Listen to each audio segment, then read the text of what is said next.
Good morning, and thank you for joining our panel today, where we will be discussing different aspects of filming in the DR and why the country is becoming a leading destination for filming in the region.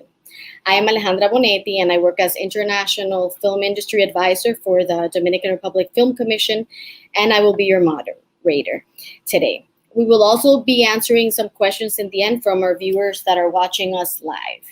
So if you all are ready to begin, I will be introducing our panelists. And joining us today is Mariana Vargas, Film Commissioner to the Dominican Republic, Albert Martinez, COO of Lantica Media and Pinewood Dominican Republic Studios, Jeannie Marcelino, Production Services Provider and Director, and Chad Oakes, Producer and Co-Chairman of Nomadic Pictures.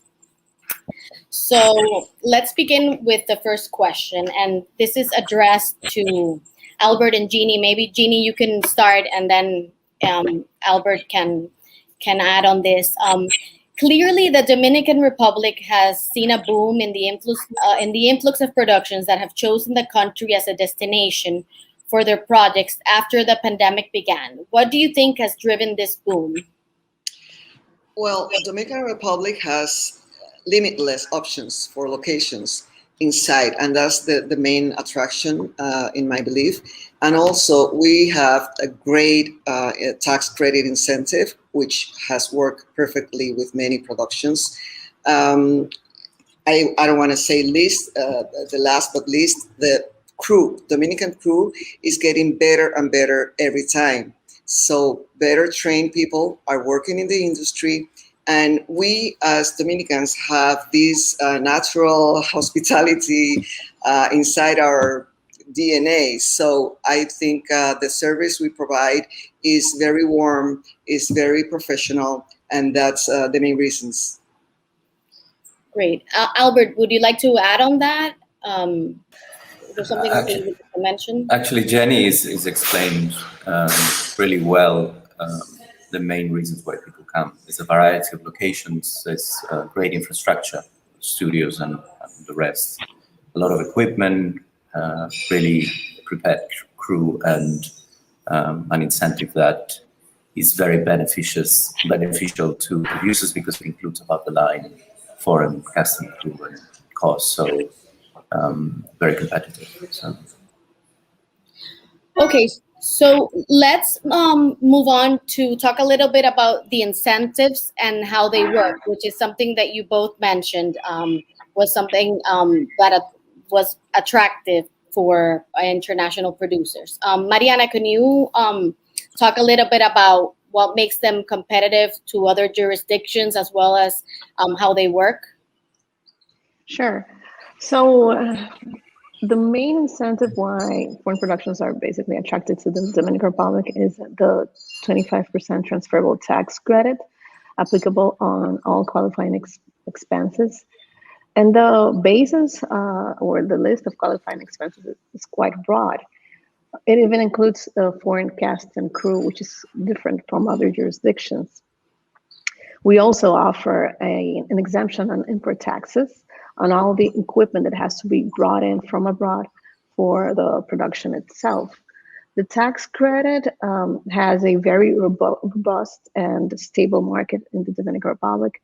Once they're out, they're sold or pre-sold in some cases very quickly. And even in the terms of discount rates, they're quite low. They're usually sold between a 6 to 10% discount rate. Okay, and Chad, what makes, as a producer, what makes these incentives attractive for someone like you that is looking for a filming location? Well, first off, I've had the pleasure of shooting in the Dominican now twice, and I have to tell everyone not to go to the Dominican Republic. It's terrible. The crews are not great. I'm kidding. My grandfather always taught me, if you take someone to your fishing hole or tell somebody where your fishing hole is, it's no longer your fishing hole. So if we tell everybody how great the Dominican is, then everyone will be there and I won't be able to come and be a part of your great country. I joke and jest, and I think Albert's having a heart attack right now. But no, it's we've been very, very, very fortunate. You come to, we've shot all around the world. Our company Nomadic Pictures is based in Canada, but we've done over $1 billion in production over the last 26 years. Shot all across Canada, shot in Fiji, many places in Europe, and of course, United States. For us as a production company and as a studio, location is number one, tax incentive is number two, and crew is number three. Although it's not necessarily in that order, it is absolutely all involved. So when you pick a place, you need to have those things. In 2017, we came and shot just one episode of The Detour, and we actually didn't access the tax credits. We just accessed Atlantica's amazing water tank and the locations. But when we, after that small 1 week shoot, we fell in love with the country and couldn't believe that all this incredible infrastructure was actually there a couple hundred miles off of the coast of the United States. So it was, and then I believe when we came back for The Island, our big Netflix show, the tax credits had changed and improved and became very, very competitive, even up here in Canada. So it's important that, like I said, that you find a great location, a supportive crew, and then the tax rebates that will flow freely to the production company. Great. So, Mariana, Chad mentioned this tax credit certificate, and is there an established market, and what is the cost? I mean, how does this work? Yes, as I mentioned, there is a market. It's very robust, and it has gained a lot of confidence in the past years. So when tax credit is out, it's usually sold at the lowest 10% discount. It's between 6 to 10%. And in some cases, the tax credits are even pre-sold. Great. And has there been a significant difference in the size of productions in these past 2 years? Oh, yes, definitely. In the past year, I would say. So we would be usually handling in foreign spend and foreign productions, the tops $35 million per year. And this year, we expect to finish the year with at least $200 million in foreign productions, which is record-breaking in terms of the tax credits that will be issued and the type of projects that come into our country. That includes M. Night Shyamalan's Old, Shotgun Wedding, Arthur the King, and also Lost City of D. What about you, Albert and Jeannie, as local producers? Have you seen a significant difference in these past 2 years? Maybe Albert, you can, and then Jeannie. Yeah, we have. There has been two shifts essentially in foreign production shooting in the DR. One, Chad has made mention of, which is in 2018, withholding tax. There was a tax ruling from the tax office that reduced the withholding tax for foreign cast and crew to 1.5%, and this is a very advantageous for foreign producers to make the cast and crew eligible, foreign cast and crew eligible in the country. That was the first shift. The second one, I think, happened last year, ironically, during COVID, which is that the DR, because of its younger population and it closed early, imposed this curfew, was slightly less affected with COVID than many other jurisdictions, including the US and European jurisdictions.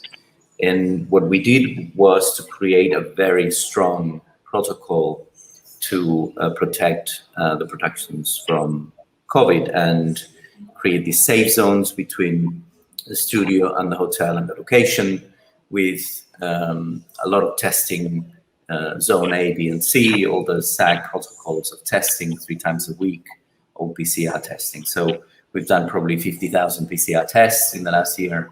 And what has happened is a lot of the jurisdictions that could not open, we seized the opportunity, and bigger productions started coming our way.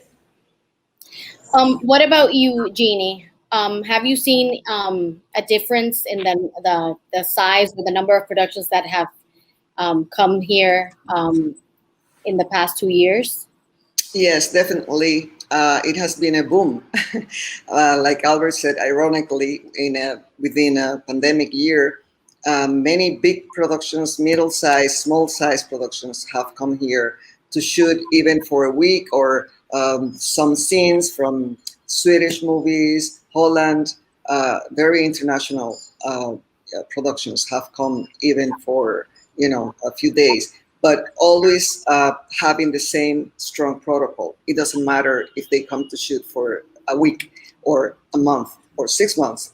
We have the same protocol. So I think that's the success of still having Dominican Republic on the spot, even though we have such a bad pandemic. Yes. We're going to move on to talk a little bit about the COVID-19 health crisis, and how has the country handled the situation, and how do you think it affects international productions that come to the country? Because obviously it's something of concern. And so have the productions that you work with adhere to these protocols, and have they been efficient? Jeannie, maybe you can continue with this, and then Albert can elaborate also. Oh yes, that has been always pre-established since the beginning, and everybody is very confident with the protocols that we follow here. And when they come here, it feels different. I don't know if the climate, like some scientists say, helps, but in Dominican Republic, our weather conditions always help. So we have a lot of outdoors and scenery, so that helps a lot. And definitely, it's been a plus to be in Dominican Republic. Albert, and what are the specific protocols that have been implemented, and do these fulfill the SAG testing requirements? Yes. So the first project we did so in March last year, we shut down the studio, 2.5 months, and early June, we opened again to host an M. Night Shyamalan feature, Universal Pictures feature, which was shot on location and at the studio. And for that, we had prepared Atlantica protocols that then were adapted to the US Union's protocol, so SAG, DGA, and IATSE, and so on. And the idea was that we would implement their protocols that had 3 basic principles. One was a lot of testing. So Zone A, which is who is close to the actors on set, test 3 times a week PCR, and Zone Bs and Cs, which are production offices and ancillary personnel, and then outside vendors and so on, that test once a week PCR. So the testing is crucial to the success of us working during COVID. And this has been very successful for us because we have a deal with a local lab that tests exclusively for film productions, and therefore is constantly using the 4 PCR machines just to service foreign productions and local productions too. So these guarantees results within 24 hours, which is crucial to the protocols. The testing is super important. Obviously, as I mentioned, the zones A, B, and C, and social distancing, PPEs, and so on, where everyone stays. So we try and find hotels that are of a size, so we take over the hotel. There are no outside guests. And if it's a bigger hotel, maybe we take a building and the other buildings are for outside guests. So there's a number of things that we've been doing that protects the foreign production and has proven successful, and not only with then Night Shyamalan's movie, but then Mark Wahlberg came with an E1 feature, and then Lionsgate made a very large feature with Josh Duhamel and Jennifer Lopez. And now we're in week 6 of Lost City of D, which is a Paramount feature as well. So Great. And Chad, as a producer, I think you already mentioned this, but maybe you can explain a little bit more. What are your main considerations when you are looking for a location, and what do you consider is a main attraction that the DR has to offer to large TV and film productions? Well, as I said, it's all about location, tax incentives, and crew. So maybe I can spend a little time talking about the amazing crew that's available. Again, we've traveled all around the world. For a producer such as ourselves, when you want to surround the director, you want to make sure you have the top available crew that you can find. A lot of times, even on Van Helsing season 5, when we went to Slovakia pre-pandemic last year, we brought a lot of our crew, and then when we came in on the island, we were so thrilled to find the level of crew that had the experience. And the good things about a strong crew base is more productions help them with their resumes, so they're able to build their careers as well. So we probably brought 45 or 50 people on the island. We are getting very close to closing off another show that we'll be returning next year, early next year, to the Dominican for 100 days of production. And I know that we'll probably bring less crew from Canada and the United States, knowing what's actually there and available to us. So. Great. And Alejandra, may I add something? Because I wanted to thank Chad, because when we were a maturing location, him and his partner and their sense of adventure sort of took a chance on the Dominican Republic, and that kind of vision. And I mean, he's not only an amazing producer, but personally, that kind of vision is rare to find. And so I wanted to thank you for your support all these years. It has been wonderful to learn from you and see how your company is so incredibly successful in Canada and around the world. It's really amazing. You don't stop producing, and that we have learned from you has been a blessing for us. So thank you. No, well, thank you for your kind words, Albert. And the feeling's mutual, and it's and it goes both ways as well too. We've always learned that if you're not out there in the wheat leading the pack, you're somewhere way far behind. So, and if you don't risk, you can't gain. But every step of the way, not just as a producer, but as a businessman, we felt comfortable, we felt safe, and I think your time to shine during COVID was your opportunity to lead. Much like ourselves.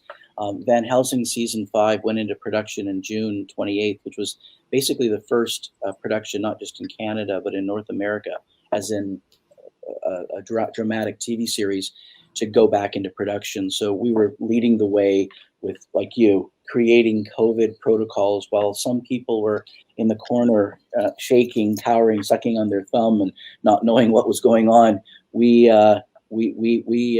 my partner, especially Mike Frislov, stepped up, and we created these protocols, which became the industry standards. And this was actually pre-SAG, pre-IATSE, and pre-Canadian Union's protocol. So it was a great opportunity to step up, and you guys have done the same, and I'm so thrilled to hear that you're so busy. But like I said to you last week, please don't. Make sure we have a crew that we come back. I don't want to be in line, fifth in line. For you, always, Chad, always. So Chad, you do have upcoming projects for the DR? Yes. Okay. Yes, we do. Yes, it's we just attached an A-list actor. It's a TV series. It actually will take place in the DR for the DR. It's a big DR story. So. A lovely story that may or may not center around Major League Baseball. Great. So before we move on, Chad, how would you rate the DR cost effectively versus other areas in the region? I would absolutely put it at the very top. For the crew, between crew rates, cost of hotels, apartments. I would, and one of the most important things for us in the business is safety. It's how safe when you bring your outside crew or your crew. Is there any issues? I think on the island, Albert, we had one incident where someone's hotel room got broken into, and within 8 hours of the situation, the local police had it handled. They had cameras and caught the person. In Canada, I don't think sometimes it takes months. So I thought it was because this happens all around the world, but it's how to react. So I can speak on behalf of my crew. Everybody felt, and cast, they felt very, very, very safe being down there. So. Okay. You talk a little bit about talent and local crews. I would like to first ask Jeannie and Albert as producers here, what do they like? Can you talk a little bit about like the crew and what you consider the strength and weaknesses, and how they work hand in hand with the foreign crew of these big productions, and then maybe Chad can weigh in and you know talk about his specific experience. So, Jeannie, can you talk about a little bit about that? Yes, for sure. Local crew, as you may know, most of them have not gone to school, like to study about filming, but the empiric is very much more important. So they have been trained together with foreign productions crew who has been coming to the country, in my experience, since let's say as early as 2007. We've worked with TV series for Discovery, Nat Geo, and all of those type of networks. So the local crew has been training on site. After that, more and more people have had access to universities, including local universities. We have already about 3 universities teaching filming. So that has helped a lot. And there is a very important thing. Local crew, most of them are bilingual. They speak English, and many of them speak even French. So we have a very, well-trained crew, and with very sufficient languages to communicate, because the language barrier is terrible when they don't speak that language. So I think that's been a plus. And also they work so hard, and they learn in every production. They work better for the next one. So that's been in my experience. They get very well along with the foreign crew, and they follow instructions, and they are so eager to learn, and it's great. It keeps them with a great attitude. Great. Albert, would you like to add to that? The industry, so the incentives were created in 2011, and think of it as there used to be maybe 2 or 3 films made a year, and now there's 30 local films plus 15 foreign productions. So it's kind of quite the turnaround in 8 years, 9 years, or 10 years now, 2021. So it's a real success story. And this has happened also in education. So even in the past, people learned, as Jenny was talking about, empirically in every film. Now there's probably 5 or 6 schools that are teaching film courses, and some universities that have film careers. So there's a new generation of youngsters that will leave university with a film degree and join the industry. So it's sort of the country has, the industry has been created and is sustainable now for the next generation because of this training, because of these new universities giving that type of education, and for us to continue promoting the DR as a destination, and people like Chad coming to shoot their projects. And it will create this sustainability for 20, 30, 40, 50 years and beyond. So, yeah. Great. So, Albert, the Dominican Republic has world-class studios from the Pinewood Group. Can you talk about a little bit about them and what are the greatest advantages that they offer? Well, the great icon is the water tank, which is essentially, there are not many facilities like ours. Well, there's many water tanks to start with. And ours is the most modern, and to me, it's like a big toy, and it's really wonderful place to shoot content. So the sound stages are, like many other sound stages, we have the sort of the added construction necessity to build them stronger than maybe some other locations because of tropical storms. But otherwise is a facility that is comparable to anywhere really. It's certainly anywhere in Latin America and many of the ones when I used to live in the UK.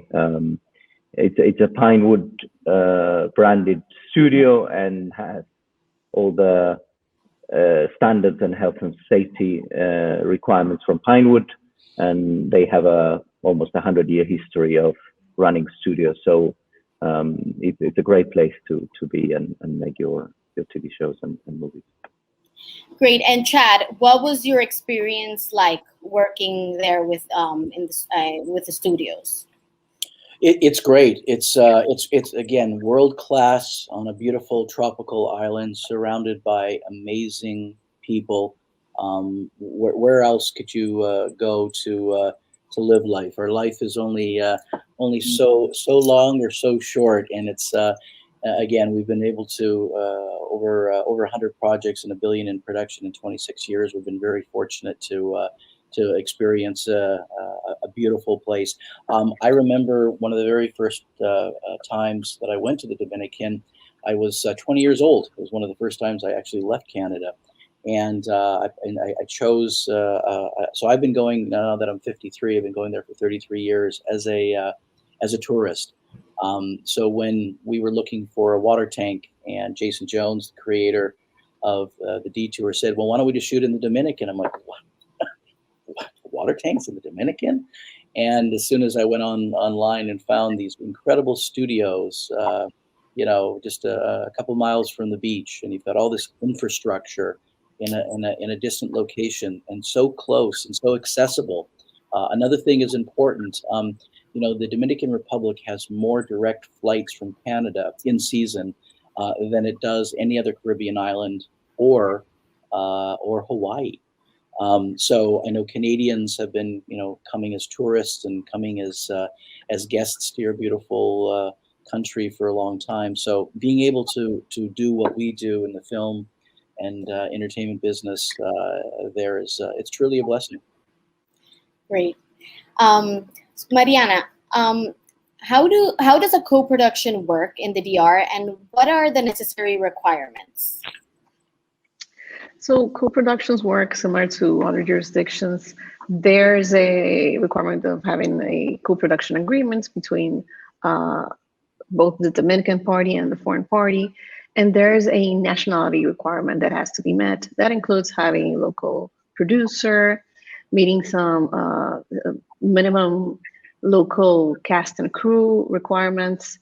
But co-productions usually apply for different type of incentives. That's more drawn towards local or national film industry. We've had a lot of experience since the law was enacted in terms of co-production. We've had around 60 co-productions. That includes co-productions with Argentina, Mexico, Colombia, United States, Spain, of course, a lot of with Spain. So it's not that hard. It's quite easy, honestly. And what are the visa requirements, and how long do they take to be issued?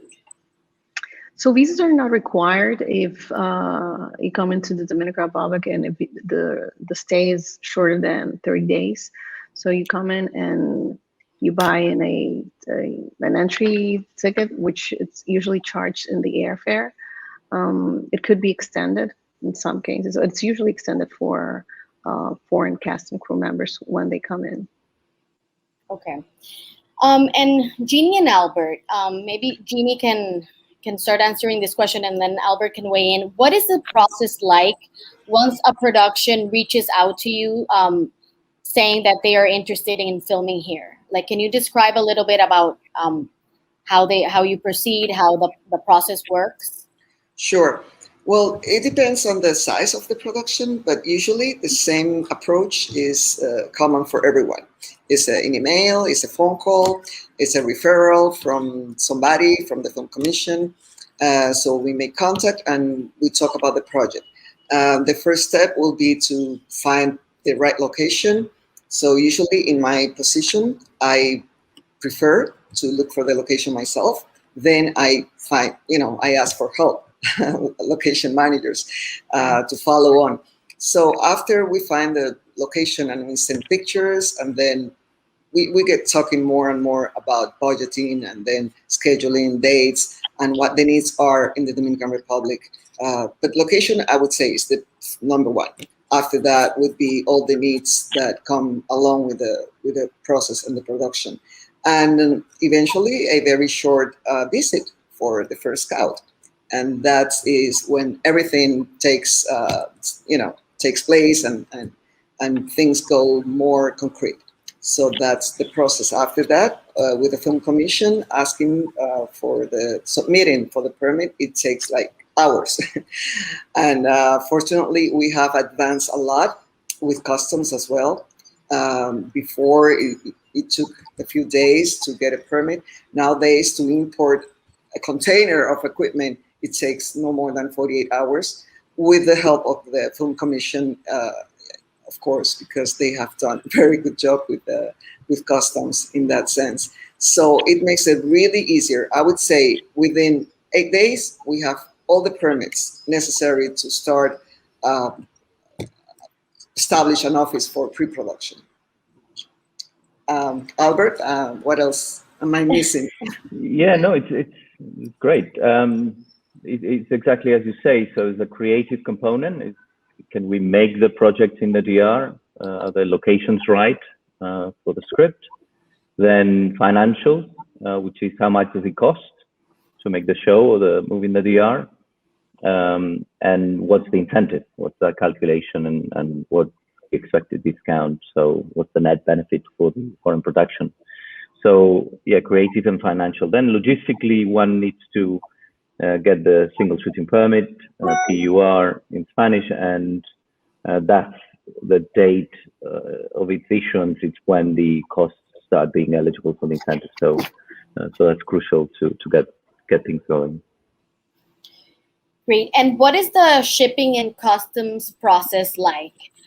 Do you need to, like, foreign productions need to import film equipment? I could say it goes both ways. It's we always offer what we have in the country and send some quotes. But sometimes, like especially for TV series and TV shows, when you need like 25 cameras of the same type, that might be hard to find locally. So they bring it, and they're allowed to bring all kinds of equipment with no taxes and bonds because of the filming law. So that's the way we do it, and we request the permit to the Film Commission and Customs simultaneously. So it takes no more than 48 hours to be approved. Okay, great.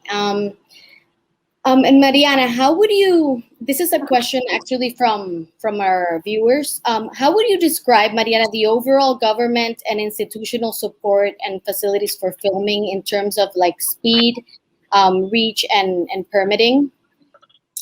Well, I think it has improved in the past months. We've learned to adapt our processes, and I think there's an overall interest in pushing this industry forward. We've received a lot of support from local municipalities, from the Ministry of Environment, from the guys at Customs. So everyone's focused in pushing this industry forward and trying to expedite as much as possible all the processes. So I would say I think we're in the right track, and everyone is very much aligned in what we want as a country. Okay, great. I'm going to be taking some questions from the audience. Albert, what do you offer as a service provider company other than infrastructure of the film studios?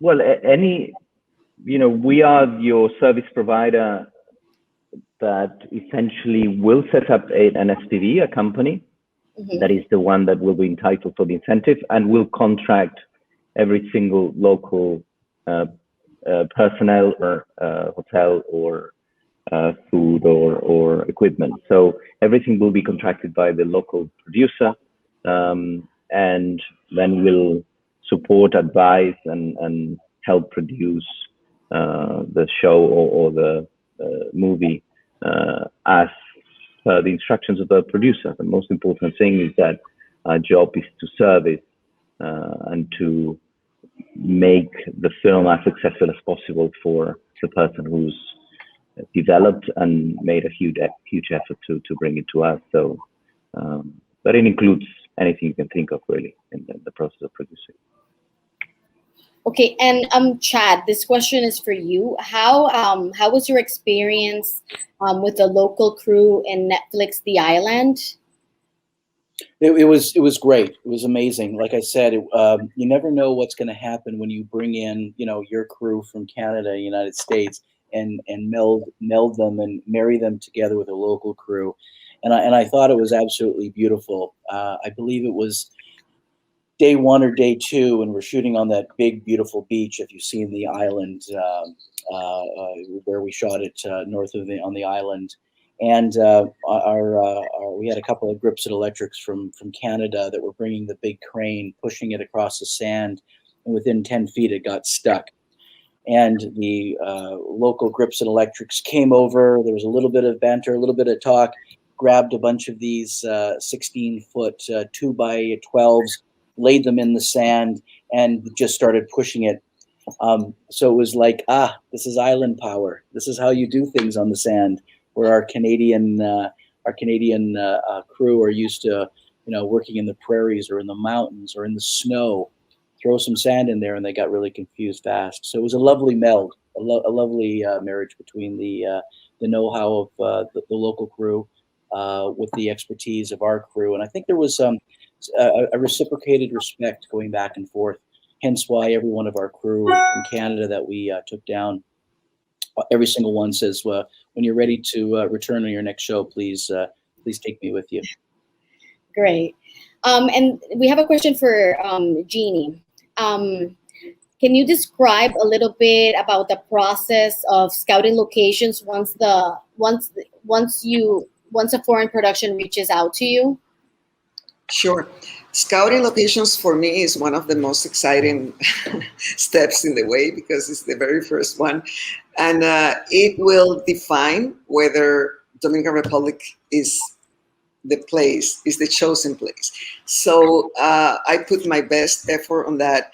And the process is, as soon as I hear what the show is about and what they want, then in my mind, it's immediately a lot of pictures going on. So I start rolling and taking the road.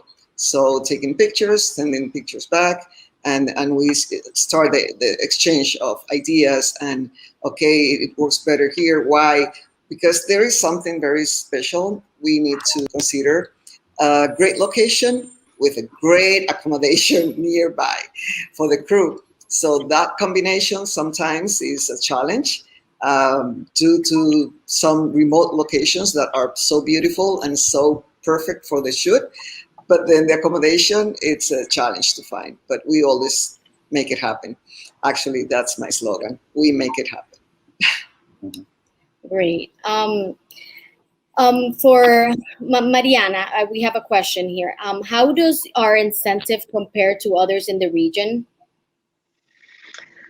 As I mentioned, I think the fact that within the qualifying spend, we include the fees of foreign cast and crew members, that's a differentiating aspect from other incentives. Then the market we have. So more than the incentive itself, it's the market we have, which responds in a quite efficient way. So as I said, tax credits have a very low discount rate, and that's why it's so attractive. And they're sold pretty quickly because there is a market, in fact. Great. And what projects have recently shot here during COVID? Can you name a couple of them? Yeah, sure. Well, aside from the ones Albert mentioned, he mentioned Arthur the King, that's Mark Wahlberg's. He also mentioned M. Night Shyamalan's Old, J-Lo's Shotgun Wedding, now Lost City of D, that's from Paramount. We have also a lot of reality TV, a lot of reality TV. We have Turkish Survivor, Scandinavian Survivor, Hungary Survivor, a lot of Survivor, a lot of Spanish reality as well, Isla de Tentaciones. So we have a lot of reality TV being shot in the Dominican Republic. Great. And another question from our audience is, what is DR doing accordingly to get prepared for like bigger films and making them more interested in filming here? I think we're working towards sustainability, of course, and focusing on the three main aspects: the crew, the incentives, maintaining the incentives and its attractability, and also we're strengthening the infrastructure, of course, and the availability of local vendors. In terms of locations, we always have the locations we have. So we want to make sure that all processes are, the processes that that productions have to go through are available and are also easy to complete. And Jeannie and Albert, would you like to add something to that? In terms of training is fundamental for us because we are a young industry. Atlantica created an NGO called Entrenamientos Cinematográficos del Caribe, ECC. We've invested probably $2 million in the last few years training personnel. That is our number one priority for sustainability. And obviously, the more projects that come, the more these trainings are justified because they go into the productions with our training and then learn a huge amount in those productions. So for us, long term, essentially, we need two things: more training, more personnel to be well trained and qualified, and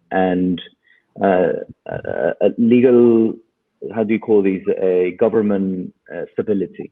We've always, the DR has government stability, but the support for the industry has been growing and growing internally, and that has been crucial for foreign producers to want to come back.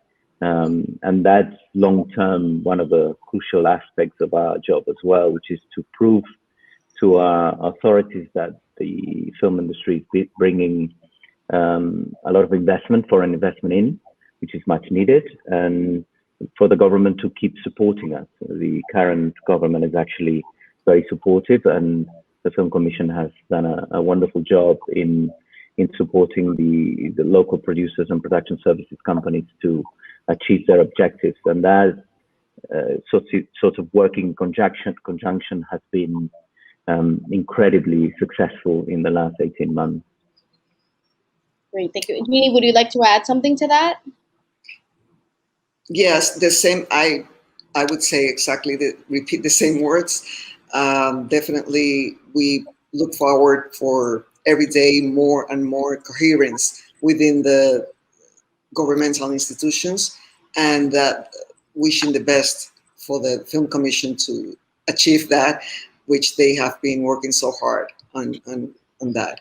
So that's my best wish, to have everybody on the same page and eager to receive many productions from abroad. Thank you. So as we get ready to wrap this panel, there is another question for Mariana from Lolita Moon Productions. Why is 1.5 million the max a DR company can invest in a co-production project? I think she's probably referring to the budget that's currently approved at the Film Commission for Dominican films. So through public policy, we've had to establish caps on the budgets for Dominican films. So it's currently at around 1.5, depending on the characteristics of each project. But it's around 1.5. We have to take into account that the incentive that's applied for the Dominican films is very different from the transferable tax credit. At the end of the day, it's states' money, government's money that's drawn toward the production. It's fully financed basically by the government. And since there's no overall cap on the local production side, we've had to establish for each project some sort of limits, and that's how we ended up with the 1.5. Okay, well, thank you all for participating. I don't, if there is anything else that you would like to add to this discussion and panel, you can let me know. But I think we have covered the main points, and don't know if anybody wants to add something. Oh, thank you. Thank you for organizing the time and tuning in. And thank you, Chad, especially for joining us. I know you're very busy with your new production. Well, last day of photography up here in Vancouver, and all I can say is looking forward to seeing all your smiling faces in person in January of next year. Fingers crossed to close off our next big show. Perfect. Thank you. Well, Thank you so much. Thank you all for joining today. Thank you, everyone. Thank Bye-bye. you. Take care. Bye-bye. Bye.